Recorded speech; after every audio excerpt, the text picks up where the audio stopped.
আসসালামু আলাইকুম। আজকে আপনাদের সাথে শেয়ার করব কাতাল মাছ রান্নার একটা রেসিপি।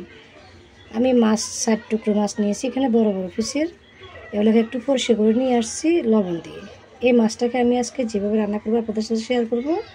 তার জন্য আগে আমাকে একটা এক্সট্রা মশলা রেডি করতে হবে, তাহা দেখবেন। চলুন,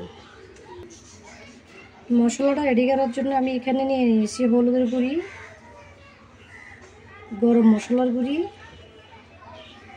মরিচের গুঁড়ি, জিরে ধনিয়ার গুঁড়ি, দিচ্ছি লবণ, সরষের তেল। ভালো করে এগুলো মিক্স করে নেব।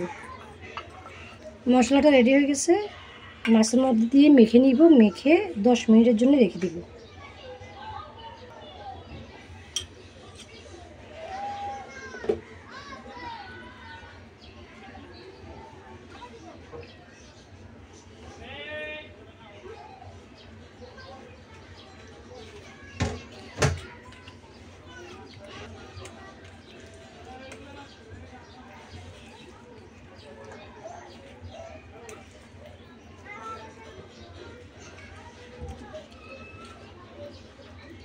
তাহলে মাছগুলো মাখা হয়ে গেছে, এবার রেখে দিচ্ছি 10-20 মিনিটের জন্য রেস্টে।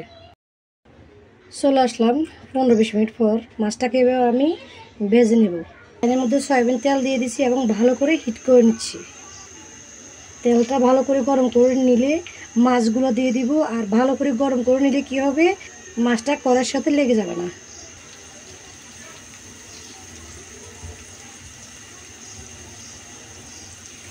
এক ফিট হয়ে গেলে আর 1 ফিট উল্টিয়ে দিব। পরে মাছটা 1 ফিট হয়ে আসলে হালকা, এবার আর 1 ফিট উল্টিয়ে দিব। মাছের উপর থেকে মশলা যেন সরে না যায়, আস্তে করে উল্টে হবে। একইভাবে এই ফিটটাকে আমি ভালো করে ভেজে নেব। তাহলে দেখুন, আমি মাছগুলোকে একবারে এরকম করে ভেজে নিয়েছি। দেখুন উপরে খসখস করে আওয়াজ দেয় এরকম, কিন্তু এভাবে ভাজি করলে মাছটার ভিতরে একেবারে সফট থাকবে। এবার আমি যেভাবে ভুনা করব চলুন দেখবেন।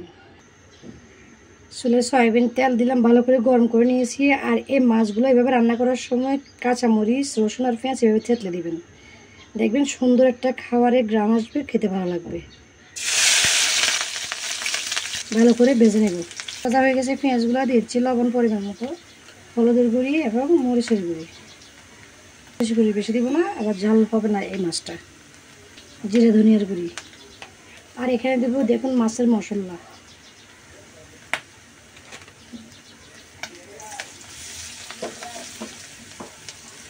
মশলাগুলো পুড়ে যাওয়ার আগে আমি একটু করে পানি দিয়ে দিচ্ছি।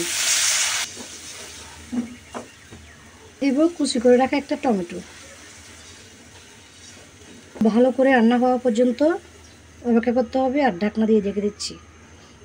2 মিনিট পর ফিরে আসলাম। দেখুন মশলাগুলো একেবারে কষা কষা হয়ে গেছে, খুব সুন্দর একটা কালার চলে আসছে। সামান্য পরিমাণ চিনি দিয়ে দিব। চিনিটা মিক্স করে এবার আমি এখানে পরে মাছগুলোকে সুন্দর করে বসিয়ে দেব। ভালো করে মশলার সাথে মাছগুলোকে মিশিয়ে দিলাম। এবার আমি ঢাকনা দিয়ে ঢেকে রেখে দেব। 2 মিনিট আমি এভাবে একটু কষিয়ে নিলাম মাছগুলোকে। আবারও মশলার সাথে আমি এভাবে একটু উল্টিয়ে দিব। একটু লবণটা দেখে নিচ্ছি, লবণটা একদম ঠিক আছে। আবারও ঢাকনা দিয়ে দিচ্ছি। ঢাকনাটা উঠে নিলাম। মাছগুলো কিন্তু হয়ে গেছে। এবার এই কাতলা মাছের দু পেঁয়াজা বা কালিয়া বলতে পারেন, এত যে সুস্বাদু হয়, না দেখলে না খেলে মিস করবেন। এবার চুলা থেকে নামিয়ে নিচ্ছি। এখন চুলা থেকে নামিয়ে নিয়ে আসলাম। এত সুন্দর দেখাচ্ছে কাতলা মাছের এই কালিয়া। এবার ট্রাই করে দেখবেন বাসায় অবশ্যই। আর আমার চ্যানেলটাকে সাবস্ক্রাইব করে আমার পাশে থাকবেন। আজকের মতো রেসিপিটি এখানে শেষ করে বেঁধে নিচ্ছি। সবাই ভালো থাকবেন। আল্লাহ হাফেজ।